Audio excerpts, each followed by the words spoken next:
اللہ اکبر یا رسول اللہ۔ کیا فرماتے ہیں؟ بنیا رکھ دیے گا، لوگوں کا حشر اللہ بنیا رکھ دیے گا۔ تعالیٰ قیامت کے دن نبیوں کے ساتھ فرمائے گا۔ یہ آج سے 1300 سال پہلے کے امام کہہ رہے ہیں کہ نبی کی میلاد جیسے ہم آج منا رہے ہیں ویسے ہی 1300 سال کے لوگوں کو پیغام دیتے ہوئے کہہ رہے ہیں کہ اگر اس طریقے سے نبی کی میلاد مناؤ گے تو قیامت کے دن اللہ تعالیٰ تمہارا حشر نبیوں کے ساتھ فرمائے گا۔ لیکن امام شافعی رحمۃ اللہ علیہ سے کسی نے پوچھا، امام شافعی کا نام سنا آپ لوگوں نے؟ جی۔ یہ ہمارے کتنے امام ہیں؟ 4 مسائل کے 4 امام ہیں، ان میں سے ایک امام کی ہم پیروی کرتے ہیں جن کا نام امام اعظم ابو حنیفہ ہے، لیکن بقیہ 3 اور امام ہیں، ان میں ایک امام شافعی رحمۃ اللہ علیہ ہیں جن کا وصال 204 ہجری میں ہوا۔ امام جو ہے امام شافعی اور حضرت معروف قرخی ایک زمانے کے بزرگ ہیں، صرف 4 سال کا فرق ہے دونوں کے انتقال میں۔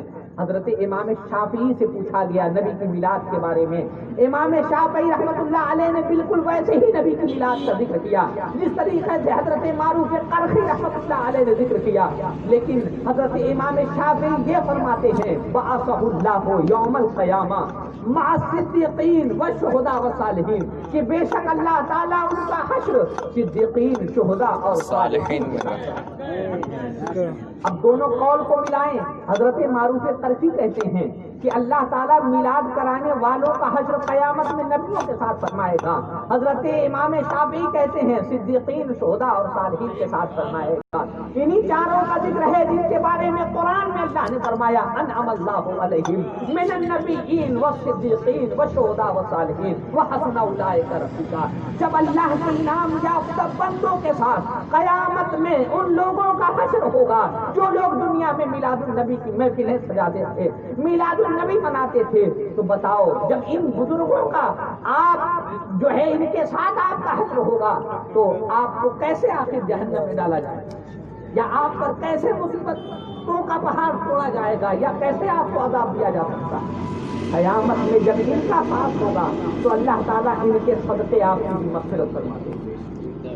لیکن نبی کی میلاد کی اتنی فضیلتیں ہیں، ہمیں یقین ہے نبی کی میلاد کی محفل سجانا چاہیے، لیکن نبی کی میلاد ہی صرف نہ سجائیں بلکہ نبی کی میلاد کی محفل سجانے کے ساتھ ساتھ اعمال پر بھی دھیان دیں، اعمال پر۔ قیامت کے دن ایمان کی وجہ سے اللہ تعالیٰ ضرور آپ کو بخشے گا، لیکن اعمال کی وجہ سے جہنم میں جلائے گا۔ بس میں اسی لیے اعمال کو پختہ رکھو، مضبوط رکھو، صحیح رکھو۔ ہم آج جو سب سے پہلے ہمارے اوپر چیزیں فرض ہیں وہ کرتے ہی ہیں۔ 24 گھنٹے میں 5 وقت کی نماز پڑھو اور ہر روز فرض ہے۔ اس میں یہ تعین نہیں ہے کہ غریب پر فرض نہیں ہے، امیر پر فرض، ایسا نہیں۔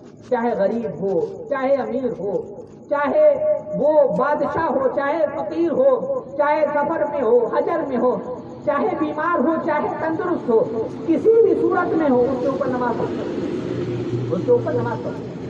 لیکن رمضان کا روزہ سال میں 1 مرتبہ فرض، لیکن نماز روز 5 وقت فرض۔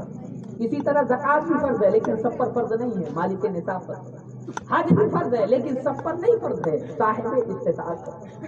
تو نماز جو آپ پر ہمیشہ فرض ہے، اس نماز سے بالکل دور ہیں ہم، ایسا نہ کریں۔ آپ نبی کی میلاد کی محفل سجائیں اور بھی نیک اعمال کریں، لیکن نماز کی پابندی کریں، روزے کی پابندی کریں، زکوٰۃ اگر آپ کے اوپر فرض ہے زکوٰۃ ادا کریں، صاحب استطاعت ہے حج کریں۔ بغل میں آپ کے لیے مسجد بنی ہوئی، مسجد اس زمانے میں تو عام طور سے خالی نظر آتی ہے، بازار ہو، سنیما ہال ہو، ہوٹل ہو یا اور بھی جگہ ہو، پارک ہو، آپ جائیں ہزاروں ہزار کی تعداد میں لوگ نظر آتے ہیں، لیکن اللہ کا گھر ہے، مسجد ہے جو سکون کی جگہ ہے، اطمینان کی جگہ ہے، جہاں جو شخص بیٹھتا ہے تو بیٹھنے کا بھی اللہ تعالیٰ اسے ثواب عطا فرماتا ہے۔ اس مسجد میں آپ نہیں جا رہے ہو، نماز آپ پر فرض ہے، نماز نہیں پڑھ رہے ہو، ایسا نہ کریں۔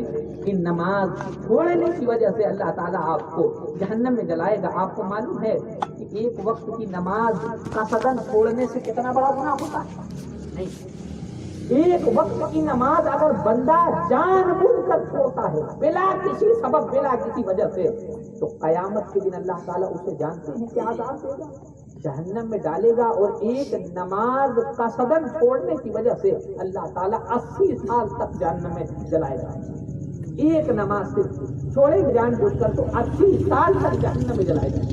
تو یہ کتنی نمازیں آپ پڑھتے ہیں؟ ایسا نہ کریں. جہنم کا عذاب آپ برداشت نہیں کر پائیں گے. جہنم کا عذاب کوئی معمولی عذاب نہیں ہے. جہنم کے بارے میں پڑھیں کہ آخر جہنم کیا چیز ہے. جہنم کے بارے میں آتا ہے کہ اگر سوئی کے ناکے کے برابر اگر دنیا کی طرف جہنم کو کھول دیا جائے تو دنیا کے سارے لوگ اس کی گرمی سے مر جائیں. اتنا سخت ہے جہنم کے اندر. آپ کو اگر پیاس لگے گی یا بھوک لگے گی تو آج کی طرح اچھے اچھے کھانے آپ کو نہیں دیے جائیں گے، بلکہ ایک پھل ہے جو جہنم میں جہنمیوں کو کھلایا جائے گا. جب وہ بھوک اور پیاس کی شدت میں ہوں گے، کانٹے دار وہ پھل ہے اور اتنا بدبودار ہے جو جہنمیوں کو دیا جائے گا کھانے کے لیے. روایتوں میں آتا ہے کہ اگر اس پھل کا ایک حصہ، ایک ٹکڑا روئے زمین پر رکھ دیا جائے تو پوری دنیا کے لوگ اس کی بدبو سے مر جائیں گے. وہ آپ کھانے کے لیے جہنم میں دیا جائے گا. اس کے اندر جو پانی آپ کو پلایا جائے گا وہ دنیا کے پانی سے 1000 گنا سخت گرم ہوگا. آج دنیا کا پانی ہمارے ہاتھ پر گر جاتا ہے، چھالے پڑ جاتے ہیں، جل جاتا ہے. قیامت اور حشر تو آپ کو جہنم میں جو عذاب کیا جائے گا اور اس میں پیاس کی شدت آپ کو ہوگی اور پانی آپ طلب کریں گے تو فرشتے ایسا پانی لا کر آپ کو دیں گے کہ منہ تک لے جائیں گے، چاہیں گے کہ ابھی اندر داخل کریں. ایک قطرہ، ایک گھونٹ آپ کی ساری آنتیں کٹ کر باہر نکل جائیں گے. اس طریقے کا عذاب ہوگا قیامت. سب سے کم عذاب جانتے ہیں کیا ہے؟ سب سے چھوٹا اور سب سے ہلکا عذاب کہ اللہ تعالیٰ آگ کا ایک جوتا آپ کو پہنا دے گا. یہ سب سے چھوٹا عذاب ہوگا. اور اس جوتے میں آگ ہوگی، وہ بھی جہنم کی آگ. اتنی سخت آگ ہوگی کہ جوتا ضرور پیر میں ہوگا لیکن اس کی گرماہٹ اتنی ہوگی کہ آپ کے ہڈیوں کے اندر جو گودا ہوگا وہ پگھل جائے گا. اور جس طریقے سے تانبے کی پتیلی میں گوشت کھولتا ہے اسی طریقے سے آپ کا بھیجا اور آپ کا گودا کھولتا ہے. اتنا سخت عذاب اس دن آپ کو کیا جائے گا. جہنم کی آگ کو، آپ جہنم کے عذاب کو برداشت نہیں کر پاؤ گے. اسی لیے دنیا میں آئے ہو تو کس مقصد سے اللہ نے آپ کو دنیا میں پیدا کیا ہے اس مقصد کو آپ سمجھو. آپ کو ایسے ہی فالتو اللہ نے نہیں پیدا کیا ہے. قرآن مقدس میں اللہ ارشاد فرماتا ہے وَمَا خَلَقْتُ الْجِنَّ وَالْإِنسَ إِلَّا لِيَعْبُدُونِ کہ ہم نے انسانوں اور جناتوں کو صرف اپنی عبادت کے لیے پیدا کیا. آپ کی پیدائش کا مقصد اللہ کی عبادت ہے. دنیا کمانے کے لیے آپ دنیا میں نہیں بھیجے گئے. ہمارے معاشرے میں لوگ اس زمانے میں خاص طور سے کیونکہ ہم قرب قیامت کے بالکل قریب ہیں، لوگ سمجھتے ہیں کتنا بٹور لیا جائے، کتنا کما لیا جائے، اتنا کمایا جائے کہ 2-4 نسلیں بیٹھ کر آرام سے کھائیں. آخر آپ اتنی محنت کیوں کر رہے ہو؟ اتنا کیوں کما رہے ہو؟ کیا قبر میں آپ لے کے جاؤ گے ساتھ؟ نہیں. جب دنیا سے مر جاؤ گے، چاہے دنیا کا سب سے امیر آدمی ہو، چاہے دنیا کا سب سے غریب آدمی ہو، وہی قبر اس کے لیے بھی ہے، امیر کے لیے بھی وہی قبر غریب کے لیے. وہی کفن کا کپڑا امیر کے لیے بھی ہے، وہی کفن کا کپڑا غریب کے لیے بھی ہے. مرنے کے بعد سارے مکانات ایک طریقے کے ہو جاتے ہیں، سارے کپڑے ایک طریقے کے ہو جاتے ہیں. دنیا سے کچھ نہیں آپ لے کر جاؤ گے. اور دنیا میں آپ رزق کے لیے اتنا پریشان نہ ہو. اللہ نے رزق کی ذمہ داری لے رکھی ہے. دنیا میں کسی کو رب تعالیٰ جو ہے بھوکا نہیں مارے گا، کہیں نہ کہیں سے اس تک رزق پہنچ جائے گا. رزق کے لیے حرام و حلال کا امتیاز کریں. رسول اللہ نے فرمایا جب قیامت قریب ہو جائے گی حلال و حرام کا امتیاز ختم ہو جائے گا. یعنی حرام اور حلال لوگ ایک ساتھ کھائیں گے. ہمارے معاشرے میں لوگوں کو کاروبار کرنے کا طریقہ نہیں معلوم ہے، ڈھنگ نہیں معلوم ہے بزنس کرنے کا. لوگ حرام پیسہ بھی اسی میں شامل کرتے ہیں، حلال پیسہ بھی شامل کرتے ہیں. اور حرام و حلال جب مکس ہو جاتا ہے تو پھر اب اس کو الگ نہیں آپ کرتے اور دونوں کو کھاتے رہتے ہیں. آپ کو معلوم ہے کہ اگر حرام نوالا حلق سے اندر داخل ہو جاتا ہے، ایک نوالا 40 دن تک اس بندے کی دعا قبول نہیں ہوتی ہے، عبادت کی لذت اسے چھین لی جاتی ہے. اور آپ کہتے ہیں کہ ہم راتوں دن دعا کرتے ہیں، نماز پڑھتے ہیں، ہماری نہ نماز قبول ہوتی ہے نہ دعا قبول ہوتی ہے. کیسے قبول ہوگی؟ جب آپ حلال کھائیں گے تب تو آپ کی دعا میں اثر ہوگا. آج سارے لوگ مل جل کر دعا کرتے ہیں، پھر بھی اس دعا کا اثر کیوں نہیں ہوتا ہے؟ پہلے اپنے رزق کو پاک رکھیے. رزق کے لیے بہت پریشان ہونا پوچھنے کی ضرورت نہیں ہے. آپ دنیا کے کسی خطے میں ہوں گے, اللہ تعالیٰ آپ تک رزق ضرور پہنچا دے گا. حضرت سلیمان علیہ السلام کا ایک واقعہ میرے ذہن میں آ رہا ہے. ایک چیونٹی تھی دریا کے کنارے, ایک اپنی چوچ میں اپنے منہ میں ایک دانہ لے کر ٹہل رہی تھی. حضرت سلیمان علیہ السلام اس راستے سے گزر رہے تھے, ان کی نگاہ اس چیونٹی پہ پڑ گئی جو دریا کے کنارے ایک دانہ لے کر اپنی چوچ میں ٹہل رہی تھی. حضرت سلیمان علیہ السلام رک گئے, اس چیونٹی کو غور سے دیکھنے لگے. تھوڑی ہی دیر میں دریا سے ایک میڈک نکلا. میڈک نے اس چیونٹی کو اپنے منہ میں رکھا, رکھنے کے بعد دریا کے اندر داخل ہو گیا. تھوڑی دیر کے بعد پھر میڈک باہر آیا, اپنا منہ اس نے ریت پر کھول دیا, دریا کے کنارے کھولا, چیونٹی باہر نکل گئی. لیکن جب چیونٹی اس کے منہ میں گئی تھی تو اس وقت اس چیونٹی کے جو ہے منہ میں ایک دانہ تھا, لیکن اب جب وہ چیونٹی باہر آ رہی ہے تو وہ دانہ اس کے منہ میں نہیں ہے, بلکہ وہ بغیر دانے والی چیونٹی ہے. حضرت سلیمان علیہ السلام نے حضرت سلیمان علیہ السلام کو اللہ تعالیٰ نے چیونٹیوں کی بھی زبان عطا فرمائی تھی. آپ چیونٹیوں سے بھی کلام کرتے تھے. آپ نے اس چیونٹی سے پوچھا, اے چیونٹی یہ بتا, میں تجھے اس وقت سے دیکھ رہا ہوں جب تو دریا کے کنارے اپنے منہ میں ایک دانہ لے کر ٹہل رہی تھی. ایک میڈک نکلا تجھے اپنے منہ میں دریا کے اندر جو ہے اپنے منہ میں رکھ کر دریا کے اندر داخل ہو گیا, لیکن اب تو اس کے منہ سے باہر نکل رہی ہے تو وہ دانہ غائب ہے. آخر وہ دانہ کیا ہوا؟ چیونٹی نے کہا کہ اے اللہ کے نبی حضرت سلیمان, اللہ تبارک و تعالیٰ کی بہت ساری مخلوق ایسی ہے جو زمین کے اندر ہوتی ہے, پانی کی سطح میں ہوتی ہے, اس تک آسانی سے رزق نہیں پہنچ پاتا ہے.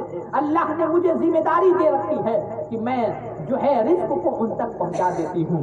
لیکن اے اللہ کے نبی حضرت سلیمان, میں پانی کے اندر داخل نہیں ہو سکتی, اسی لیے اللہ تعالیٰ نے مجھے جو ہے میرے لیے اس میڈک کو مددگار بنایا ہے. میں جب اپنے چوچ میں ایک دانہ لی ہوئی اس دریا کے کنارے ٹہل رہی تھی, یہ میرا میڈک میرا مددگار ہے. اس نے اپنے منہ میں مجھے رکھا, رکھنے کے بعد دریا کے اندر لے گیا اور اس سوراخ پر اپنے منہ کو کھول دیا جہاں پر اللہ کی ایک مخلوق رزق کے لیے دعا کر رہی تھی. میں نے اس کو وہ دانہ دیا, پھر میڈک کے منہ میں داخل ہو کر میں جو ہے باہر چلی آئی. پھر میں دانہ تلاشوں گی, پھر یہی کام کروں گی. میں راتوں دن یہی کام کرتی ہوں, اللہ نے مجھے یہی کام کروا. تو دریا کے اندر رہنے والی مخلوق جس تک آسانی سے رزق نہیں پہنچ پاتا, تو اللہ تعالیٰ اپنی دوسری مخلوق کے ذریعے اس تک رزق پہنچا دیتا ہے. تو جب اللہ تعالیٰ اپنی اور مخلوق پر اتنا مہربان ہے تو بتاؤ, آپ تو اشرف المخلوقات ہو, آپ تو نبی کی امت ہو, اللہ تعالیٰ آپ تک رزق کیوں نہیں پہنچائے؟ آپ کو بھوکا نہیں, لیکن آپ حلال رزق تلاشنے کی کوشش کریں. زیادہ رزق میں برکت نہیں, اگر وہ حرام ہو, کم ہو, حلال ہو, اس میں برکت ہے. آپ کو ایک مثال دے دوں چھوٹی سی, ذہن کھل جائے گا. اچھا یہ بتائیے کہ جو حلال جانور جن کا گوشت ہم لوگ کھاتے ہیں, جیسے بھینس ہے, بکری ہے, یہ بتائیے بھینس اور بکری کتنا بچہ دیتا ہے؟ اونٹ کھاتے, اونٹ کتنا بچہ دیتا ہے؟ ایک نہیں دیتا ہے. بکری 2 3 دے سکتی ہے, یا جو ہے اونٹ ہے یا بھینس ہے تو وہ ایک بچہ دیتا ہے. لیکن یہ بتائیے روز آپ دیکھتے ہوں گے معاشرے میں کہ بھینس بکری روز کرتی ہے نا, لیکن آج تک کبھی آپ نے سنا کہ کم ہو گئی, ختم ہو گئی, شارٹیج ہو گئی بھینس کی اور بکری کی, کہیں بکری اور بھینس نہیں ملتی, ایسا سنا؟ روز کٹ رہی ہے. اور ہمارا ایک تہوار آتا ہے یعنی بقرعید, تو 3 دنوں کے اندر ہزاروں لاکھوں جانور ذبح ہو جاتے ہیں, وہ الگ. اور سال کے 365 دنوں میں روز ہزاروں لاکھوں کی تعداد میں جانور ذبح ہوتے ہیں, وہ الگ. لیکن پھر بھی کہیں کمی ہوتی ہے. اور بقرعید میں تو جو ہے یہ بھی نیم ہے کہ سال بھر پرانا ہونا چاہیے, ہے نا. بھینس ہے تو 2 سال کم سے کم, اونٹ ہے تو کم سے کم 5 سال, اس سے پہلے قربانی نہیں ہوگی. یعنی اس میں شرط ہے, لیکن پھر بھی لاکھوں جانور اس وقت مہیا ہو جاتے ہیں, مل جاتے ہیں. جو سال بھر کے 2 سال کے 5 سال کے اس کو ذبح کر دیا جاتا ہے. وہ حلال جانور ہیں لیکن کہیں کمی نہیں. لیکن آپ دیکھیں ہمارے معاشرے میں وہ جانور جو حلال نہیں حرام, جیسے کتا ہم نہیں کھا سکتے, سور نہیں کھا سکتے, لیکن آپ دیکھیں کہ یہ کتنے بچے دیتے ہیں. کٹیا کم سے کم کتنا بچہ دیتی ہے؟ کم سے کم 500 600 700 8 10 15 بچہ دیتی ہے. سور کو دیکھا آپ نے؟ ایک دو تو نہیں، کم سے کم 20-20 بچہ دیکھا۔ سانپ کو آپ نے دیکھا؟ ایک تو نہیں، جو ہے کئی درجن سب بچہ دیکھتے ہیں انداز بس میں، لیکن کہیں پر ان کی تعداد بہت زیادہ ہے۔ یہ اتنا زیادہ پیدا ہوتے ہیں، ان کو کوئی نہ کاٹتا ہے نہ کھاتا ہے۔ کوئی کتا کھاتا ہے آپ کے یہاں؟ نہیں کھاتا، لیکن ان کی پیدائش کتنی ہوتی ہے؟ 8 تو 10 تو پیدا ہوتے ہیں، لیکن پھر بھی کم رہتے ہیں، کہاں چلے جاتے ہیں؟ بس میں آئی بھائی، یہ ان کی پیدائش اتنی زیادہ اور ان کو کوئی کھاتا نہیں، تو معاشرے میں ہر جگہ کتا اور سور ہی نظر آنا چاہیے۔ ان کی تعداد بھی اتنی زیادہ ہے، پیدائش بھی اتنی زیادہ، لیکن ایسا نہیں۔ اور جس کو روز کاٹ کے کھایا جاتا ہے وہ سال بھر میں 1 بچہ پیدا کرتا ہے، اور روز ہزاروں لاکھوں کی تعداد میں کرتے ہیں، انہیں کھایا جاتا ہے، پھر بھی اس کی کمی نہیں۔ اس کی کمی ہے آخر ایسا کیوں؟ اس لیے کہ اللہ تبارک و تعالیٰ نے بھینس کو، اونٹ کو اور جو ہے بکرے کو جائز رکھا ہے، اور اللہ نے جائز میں برکت رکھا ہے، اور ان کے گوشت کو اللہ نے حرام کیا ہے، حرام میں اللہ کی برکت نہیں۔ حق ہے، حق ہے، سبحان اللہ، نعرے تکبیر، نعرے رسالت، نعرے تکبیر، اللہ اکبر، نعرے رسالت، یا رسول اللہ، زندہ باد، نعرے تکبیر، اللہ اکبر، نعرے رسالت، یا رسول اللہ۔ یہ بات تو بالکل سمجھ میں آ گئی ہوگی کہ اللہ نے جن کے گوشت کو جائز رکھا ان کی نسلوں میں برکت رکھی، اور جن کے گوشت کو ناجائز رکھا ان کی نسلوں میں برکت رکھی۔ اسی لیے یہ ہزاروں بھی پیدا ہو جائیں تب بھی ان کے پیدا ہونے سے ان کی تعداد نہیں بڑھ سکتی، اور خسی اور جو ہے وہ جانور جو جائز ہیں وہ کم ہی پیدا ہو، پھر بھی اللہ نے ان کی نسلوں میں برکت رکھی۔ تو کہنے کا مطلب یہ ہے کہ کم کمائیں، جائز کمائیں تو اللہ تعالیٰ اس میں برکت کا نور دیتا ہے، اور زیادہ کمائیں اور حرام کمائیں تو اس میں برکت کبھی نہیں ہوتی، کبھی نہیں۔ اسی لیے جائز کمائی حاصل کریں، جائز چیز کھائیں، اپنے بچوں کو کھلائیں تاکہ اس کی برکت آپ کو بھی ملے، آپ کے بچوں کو بھی ملے۔ بس ناجائز نہ کمائیں نہ کھلائیں، تو ان چیزوں کا خاص طور سے۔ اچھا ایک بات میں بتاؤں، آخری بات بتا رہا ہوں، اب اپنی گفتگو ختم کر دوں گا، بہت دیر ہو گئی، آپ لوگ بھی جو ہے سوچتے ہوں گے کہ حضرت بہت ٹائم دے رہے ہیں۔ آخری بات بتا دے رہا ہوں، دنیا میں دیکھیے ہم اللہ کی عبادت کے لیے پیدا ہوئے اور دنیا میں ایک مدت متعین کے ساتھ ہم آئے ہیں۔ اب ہماری عمر 40 سال، 50 سال، 60 سال، 70 سال، 100 سال، 200 سال، جتنی بھی ہو جائے، لیکن ہمیں ایک نہ ایک دن دنیا سے جانا ہے۔ کل نفس ذائقۃ الموت، ہر نفس کو موت کا پتہ ہے، ٹھیک ہے، دنیا سے جانا ہے۔ اب آپ غور کریں کہ دنیا میں ہم آئے ہیں، دنیا میں جو بھی کر رہے ہیں، چاہے چھوٹا کام، چاہے بڑا کام، چاہے اچھا کام، چاہے برا کام، ہر کام ہی ہو رہا ہے۔ کرامن کاتبین 2 فرشتوں کو اللہ نے مقرر کیا، وہ ساری چیزیں نوٹ کر رہے ہیں، لکھ رہے ہیں، ہمارا رجسٹر مینٹین ہو رہا ہے۔ قیامت میں اللہ تعالیٰ ایک ایک چیز کا سوال کرے گا، ایک ایک چیز کے بارے میں پوچھے گا۔ قرآن میں اللہ فرماتا ہے فَمَن يَعْمَلْ مِثْقَالَ ذَرَّةٍ خَيْرًا يَرَهُ وَمَن يَعْمَلْ مِثْقَالَ ذَرَّةٍ شَرًّا يَرَهُ۔ خیر کا ایک ذرہ کرو گے تب بھی تم قیامت میں اسے دیکھ لو گے، اور شر کا یعنی گناہ کا ایک ذرہ کرو گے تب بھی تم قیامت میں اسے دیکھ لو گے۔ اب یہ ذرہ کوئی بہت بڑی چیز نہیں ہوتی۔ ابھی جو ہے ٹرک جا رہا ہے تو آپ دیکھتے ہوں گے جب ٹرک جاتا ہوگا تو باریک باریک گردے اور غبار اڑنے لگتے ہیں، ہے نا؟ انہی گردوں میں سے ایک گردے کو ذرہ کہا ہے، ایک ذرہ جو بظاہر آنکھوں سے نہیں دکھاتا، تیز روشنی یا فوکس پڑتا ہے تب وہ چیز نظر آتی ہے۔ صحابہ کرام کے زمانے میں آج کی طرح لائٹ نہیں تھی، فوکس نہیں تھا، تو انہوں نے مثال کیسے دی اس ذرے کی؟ حضرت عبداللہ ابن عباس رضی اللہ تعالیٰ عنہ سے صحابہ نے پوچھا، اے عبداللہ ابن عباس، قرآن کی اس آیت میں اللہ نے ذرے کا ذکر فرمایا، ذرہ برابر گناہ کرو گے تب بھی ہم پکڑیں گے، ذرہ برابر نیکی کرو گے تو اس کا بدلہ دیں گے، تو اس ذرے سے کیا چیز مراد ہے؟ کس چیز کو ذرہ کہا جاتا ہے؟ تو حضرت عبداللہ ابن عباس رضی اللہ تعالیٰ عنہ نے زمین پر ہاتھ مارا، ریت پہ ہاتھ مارا اور ہوا میں اٹھایا، اپنے ہاتھ سے پھونک دیا۔ جب ہاتھ سے پھونکا تو باریک باریک گردے ہوا میں اڑنے لگے۔ آپ نے لوگوں سے کہا کہ اے لوگوں، انہی اڑتے ہوئے گردوں میں سے ایک گردے کو ذرہ کرو، انہی میں سے ایک کو ذرہ کرو۔ اللہ فرماتا ہے اس ذرے کے برابر گناہ کرو گے تب بھی ہم پکڑیں گے، اور اس ذرے کے برابر نیکی کرو گے تب بھی اس کا فائدہ تو نہیں۔ اسی طریقے سے امام غزالی سے کسی نے پوچھا امام غزالی رحمۃ اللہ تعالی علیہ نے مثال دی کہ اگر کوئی شخص اندھیرے کمرے میں، بند کمرے میں، دیوار کے کسی سوراخ سے سورج کی روشنی آ رہی، فرماتے اس روشنی میں جو باریک باریک گردے ہوتے ہیں انہی میں سے ایک کو ذرہ کہا جاتا ہے۔ اب سوچیں، ذرہ اتنی باریک چیز ہے اور اللہ فرماتا ہے اس ذرے کے برابر گناہ یا نیکی دونوں تم قیامت میں کرو۔ تو ہمیں ہر چیز قیامت میں دیکھنا ہے، اور قیامت کے سوالات کا کیا جواب آپ دیں گے؟ قبر کے بارے میں آپ کو معلوم ہے، قبر میں 3 سوال ہوگا، کیا کیا ہوگا؟ من ربوں کا، مادینوں کا، اور حضور کو دکھا کے پوچھا جائے گا ان کے بارے میں آپ کیا کہتے ہیں؟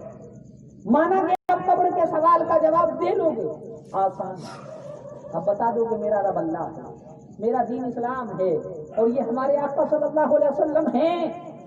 قبر میں اگر آپ جواب دے بھی لیے تو قبر آخری منزل نہیں ہے، حشر آخری منزل۔ کیا حشر میں اللہ تعالیٰ آپ سے سوال نہیں کرے گا؟ آپ کو معلوم ہے کہ حشر میں کتنا سوال آپ سے کیا جائے گا؟ کسی کو معلوم ہے؟ کسی کو معلوم تو بتائیں، ہاتھ اٹھائیں کہ مجھے معلوم ہے کتنا سوال قیامت کے دن کیا جائے گا۔ لیکن انس بابو کا باہر اللہ تعالیٰ سب کو اس کا علم عطا فرمائے۔ یہ بات ہر کوئی جانے کہ قبر میں 3 سوال ہوگا تو حشر میں کتنا سوال ہوگا۔ دیکھیے حشر میں بھی آپ سے سوال کیا جائے، اور معلوم ہے آپ سے کتنا سوال ہوگا حشر میں؟ 5 سوال۔ اسی لیے تو حشر کا دن 50,000 سال کے برابر کیسے ہوگا؟ ہر بندے سے اللہ تعالیٰ سوال کرے، ہر بندے سے پوچھا جائے گا، ہر بندے سے حساب کیا جائے گا، اور اللہ تعالیٰ 5 سوال ہر بندے سے کرے گا جو اس کی زندگی سے ریلیٹڈ ہوگا، دنیا میں جو زندگی پایا ہے اسی زندگی کے حوالے سے ہوگا۔ یہ 5 سوال اپنے ذہن میں رکھیے، اور اس کا جواب کیا دیں گے اس کی تیاری کریے۔ ابھی دیکھیے، قیامت کا دن ہوگا، نفسی نفسی کا عالم ہوگا، حساب و کتاب کا سلسلہ جب شروع ہوگا تو کوئی کسی کا مددگار نہیں، آپ سے سوال پوچھا جائے گا، آپ ہی اس کا جواب دیں گے۔ بات سنیں تو اپنے جو ہے اعمال کی فکر کریں، اور قیامت کے دن آپ کیا جواب اللہ کو دیں گے اس بات کا خیال کریں، اور آج اسے عمل کرنا شروع کر دیں۔ پہلا سوال قیامت میں یہ ہوگا، اے بندے، ہم نے تجھے دنیا میں کچھ عمر دے کر بھیجا تھا، تو اس زندگی میں جو ہم نے تجھے دنیا میں دی تھی تو نے کیا کیا؟ پہلا سوال یہ، اور یہ میں نہیں کہتا کہ یہ سوال 5 ہوگا، خود ہمارے آقا صلی اللہ علیہ وسلم نے ارشاد فرمایا، السلسلۃ الصحیحہ کے اندر یہ حدیث موجود ہے، میرے آقا فرماتے ہیں قیامت میں بنی آدم سے 5 سوال ہوں گے، جب تک بندہ ان 5 سوالوں کا جواب نہیں دے لے گا نہ اسے جہنم میں ڈالا جائے گا نہ اسے جنت میں ڈالا جائے گا۔ ہر بندے کو 5 سوال کا جواب دے گا، اور پہلا سوال اس میں کیا ہوگا کہ اے بندے، ہم نے تجھے زندگی دی تھی، دنیا میں ایک مدت کے ساتھ تمہیں رکھا تھا، تو نے اس مدت میں کیا کیا؟ آپ کیا جواب دیں؟ یہ جواب ہے؟ کیا جواب دو گے کہ ہم نے دنیا میں کیا کیا؟ اور دوسرا سوال اللہ تعالیٰ پوچھے گا، اے بندے، اس زندگی کا ایک حصہ یعنی جوانی ہم نے تجھے عطا کی تھی دنیا میں، اس جوانی میں تم نے کیا کیا؟ آج ہمارے نوجوان عیاشیوں میں مبتلا ہیں، جوا کھیلنے میں، شراب پینے میں، نشہ کرنے میں مبتلا ہیں، دنیا کی رنگینیاں لوٹنے میں مبتلا ہیں۔ قیامت کے دن اس جوانی کے بارے میں سوال ہوگا، اے بندے، جوانی میں تم نے کیا کیا؟ اور ہمیں جوانی میں کیا کرنا چاہیے؟ اللہ کی عبادت کرنی چاہیے۔ اللہ کو سب سے زیادہ اس بندے کی عبادت پسند ہے جو جوانی میں عبادت ہے۔ اسی لیے حضور مفتی اعظم ہند میرے دادا پیر فرمایا کرتے تھے، ریاضت کے یہی دن ہیں، بڑھاپے میں کہاں ہمت، ریاضت کے یہی دن ہیں، بڑھاپے میں کہاں ہمت، جو کرنا ہے ابھی کر لے، ابھی نوری جمع کر، جو کرنا ہے ابھی کر لے، ابھی نوری جمع کر۔ تو جوانی کی عبادت اور ریاضت اللہ کو اتنی مقبول ہے کہ اس کا ذکر نہیں کیا جا سکتا۔ آپ دیکھیں، جوانی رہتی ہے، جسم میں چستی رہتی ہے، تندرست جسم رہتا ہے، سارے اعضاء سلامت رہتے ہیں، رکوع آپ صحیح سے کر لو گے، سجدہ صحیح سے کر لو گے، زبان بھی صحیح رہتی ہے، دانت بھی باقی رہتے ہیں، ورنہ بڑھوتی میں دانت ٹوٹ جائے گا، جوڑوں میں درد پیدا ہو جائے گا، نہ جھک پائیں گے، نہ اٹھ پائیں گے، نہ سجدہ صحیح ہوگا، نہ رکوع صحیح ہوگا۔ تو اب بوجہ مجبوری آدمی جس طرح شریعت کا حکم ہے، جس طرح ممکن اور مناسب اس طرح نماز شروع کرے، لیکن جوانی میں بندہ پڑھے گا تو اپنے نفس کو مارے گا، اس کا نفس پھکائے گا کہ نہ پڑھ، شیطان اس کے پیچھے ہوگا، نہ پڑھ، نہ عبادت کر، نہ اللہ اللہ کی بندگی کر لیکن اپنے نفس کو مار کر اللہ کی عبادت کرتا ہے. تو ہمیں چاہیے کہ اپنے نفس کو مار کے جوانی میں عبادت و ریاضت شروع کر دیں تاکہ بڑھاپے میں وہ عمل میں ہم رہیں. تو دوسرا سوال کیا ہو؟ جوانی میں تو نے کیا کیا، کہاں گزاری؟ تو آپ جواب دیں گے ہم نے تو جوا اڈے پہ جوانی گزاری تھی، ہم نے شراب خانے میں جوانی گزاری تھی. ایسا نہیں. آپ کیا جواب دیں گے یہ آپ تھوڑا دیکھیے، یہ آپ ہی کا سوال ہوگا، سب سے سوال ہوگا، ہم سے سوال ہوگا. سمجھ میں آئی؟ ہم کیا جواب دیں گے ہم جانتے ہیں، آپ کیا جواب دیں گے ہم جانتے ہیں. تو خیر سب بندے دیکھیے، ہم لوگ بار بار چلاتے ہیں اصلاح کرو اصلاح کرو، اصلاح ایسے نہیں ہوتی. اصلاح کسی سے کہا نہیں جاتا. ہر بندہ خود اپنی فکر کرنے لگے تو ایسے ہی آپ اپنی فکر کرو، مجھے جھوٹ نہیں بولنا، مجھے نماز پڑھنا، مجھے غلط کام نہیں کرنا تھا. تو ہر بندہ اپنی فکر کرنے لگے تو پوری دنیا ایسے ہی اس کی اصلاح ہوگا بس. تو ہر بندہ خود جو ہے عمل کرنے کی کوشش کرے. دوسرا سوال کیا ہوگا؟ اے بندے تو نے دنیا میں جوانی کیسے گزاری؟ تیسرا سوال سن لیجیے. تیسرا سوال آپ کی دولت سے ریلیٹڈ ہوگا. اللہ پوچھے گا اے بندے دنیا میں دولت کیسے کمائی؟ یہ تیسرا سوال ہے. آپ کیا کریں گے؟ کیا جواب دیں گے کہ اللہ ہم دولت کمائے تھے دنیا میں لیکن ہم کو خدا نہیں معلوم کہ وہ جائز طریقہ تھا یا ناجائز؟ نہیں، جائز طریقہ. دولت کے بارے میں پوچھا جائے گا دولت کیسے کمائی تھی. اور چوتھا سوال اللہ تعالیٰ یہ کرے گا اے بندے اگر دولت دنیا میں کمائی تھی تو اس کو کہاں خرچ کیا، کہاں خرچ کی؟ آج ہم کیا ہیں، اپنی دولت کماتے ہیں اس کو جو ہے اکٹھا کر کے رکھتے ہیں، نہ خود پر استعمال کرتے ہیں نہ کسی اور چیز. اور ایسا نہیں ہے، اگر دولت کما رہے ہیں تو خرچ کرنا سیکھیے، نیکی کے کام میں دین کے کام میں خرچ کرنا سیکھیے. یہ چوتھا سوال قیامت کے دن کا ہے. اور پانچواں اور آخری سوال رب تعالیٰ فرمائے گا اے بندے دنیا میں ہم نے تجھے علم دیا تھا. ہر بندہ کچھ نہ کچھ جانتا ہے، کچھ نہ کچھ دین اور شریعت کا اسے علم ہوتا ہے. کچھ نہیں جانتا تو اتنا تو جانتا ہے کہ ہاں ہمارے اوپر نماز پڑھ گئے، رمضان کے روزے، یہ تو علم اس کے پاس ہوتا ہے. اللہ فرمائے گا اے بندے یہ بتا ہم نے دنیا میں تجھے علم دیا تھا، تو نے اپنے علم پر کتنا عمل کیا؟ یہ 5 سوال ہر بندے سے اللہ فرمائے گا. آپ کیا جواب دو گے آپ نہیں جانتے. اسی لیے دنیا میں رہو تو عزت کے ساتھ رہو، دین کے دامن کو مضبوطی سے پکڑ کے رہو آخرت میں تاکہ آپ کے لیے فائدہ ہو. دنیا میں دوبارہ نہیں آپ پیدا کیے جاؤ گے. اس دنیا میں اور اس زندگی میں جو کر لو گے قیامت کے دن اسی کا آپ کو بدلا اللہ تعالیٰ کا. اللہ کی بارگاہ میں دعا کروں گا اللہ تعالیٰ ہم سب لوگوں کو نیک عمل کی توفیق عطا فرمائے. یہ مسجد آپ کے سامنے ہے، اس مسجد کا کم سے کم تعاون کریں، ہر چیز میں آپ بڑھ چڑھ کر حصہ لیا ہے. اللہ کے گھر کے لیے آج 35 روپے خرچ کریں گے تو قیامت کے دن اس کا بدلہ اور سلا اللہ تعالیٰ کا کرے. معلوم ہے حدیث شریف میں آتا ہے کہ جو دنیا میں مسجدوں کی تعمیر کیا ہوگا، دنیا میں مسجدوں کو بنوایا ہوگا، مسجدوں کی چیزوں میں حصہ لیا ہوگا، قیامت کے دن اللہ تعالیٰ ان مسجدوں کو اٹھا لے گا. اور جب بندہ پل صراط سے گزرے گا تو اللہ تعالیٰ ان مسجدوں کو ایک کشتی کی شکل بنا دے گا. حدیث شریف میں میرے آقا فرماتے ہیں مسجدوں کو کشتی کی شکل بنا دے گا. اور وہ لوگ جو دنیا میں مسجد بنوائے ہوں گے اس کی چیزوں میں حصہ لیے ہوں گے، اللہ کی طرف سے حکم ہوگا اے بندے اسی کشتی میں سوار ہو جا اور اس کشتی پر بیٹھ کر جنت کے اندر داخل ہو. تو وہ لوگ جو دنیا میں مسجدوں میں حصہ لیتے ہیں، مسجدیں بنواتے ہیں، ان لوگوں کو اللہ تعالیٰ اس کشتی پر سوار کر کے جنت کے اندر داخل کرتا ہے.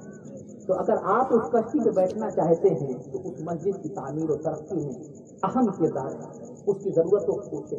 جو امام ہمارے یہاں امام کی اہمیت اور عزت نہیں کی جاتی ہے. دیکھیے امام کو امام کی حیثیت سے رکھنا چاہیے.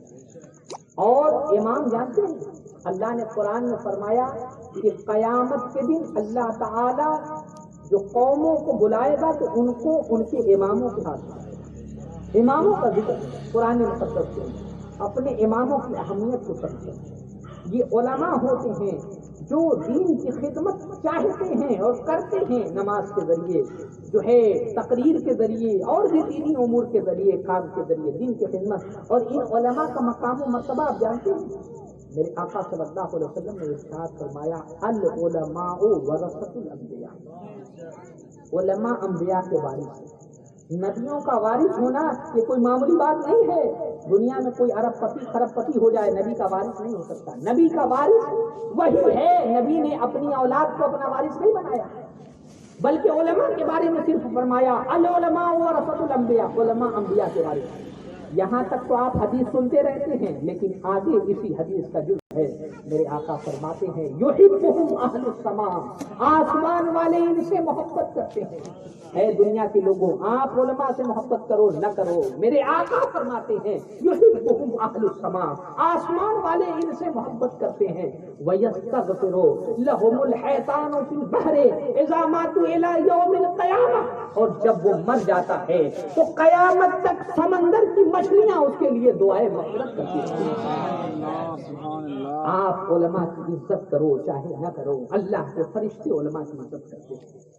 آپ علماء کے لیے دعائیں مغفرت کرو نہ کرو، علماء کے لیے سمندر کی مچھلیاں، فضا میں اڑنے والے پرندے اور زمین پہ رینگنے والی چیونٹیاں ان کے لیے دعائیں مغفرت کرتی ہیں۔ ان کا مقام و مرتبہ اتنا بلند ہوتا ہے کہ بزرگ فرماتے ہیں کہ لوگ اگر اپنے علماء کی اہمیت اور عزت کو جان لیں تو کبھی انہیں زمین پر چلنے نہ دیں، یعنی اپنے کندھوں پر بٹھا کے چلتے۔ تو علماء کی اہمیت سمجھیے، ان کی گستاخی اور ان کو تکلیف دینے کی وجہ سے آپ کی دنیا اور آخرت برباد ہو جاتی ہے۔ اسی لیے ان کی علم جو ہے ان کی اہمیت کو سمجھیں اور ہر طریقے سے انہیں خوش رکھنے کی کوشش کریں۔ وہ آپ کے امام ہیں، آپ ان کے پیچھے نماز پڑھتے ہو، جب اپنے امام سے ہی آپ کو محبت نہیں ہوگی تو پھر بتائیں نماز کا کیا حال ہے؟ اپنے امام کی ہی آپ برائی کرنے لگو، انہی میں نقص نکالنے لگو تو پھر آپ اپنے امام میں نقص نکال رہے ہو۔ جو قوم اپنے امام میں نقص نکالنے لگی تھی وہ قوم کبھی فلاح نہیں پا سکتی، کبھی کامیاب نہیں ہو سکتی۔ جو اپنے بادشاہ میں یا اپنے امام میں نقص نکال، کبھی اپنے امام میں اور علماء میں نقص نکال۔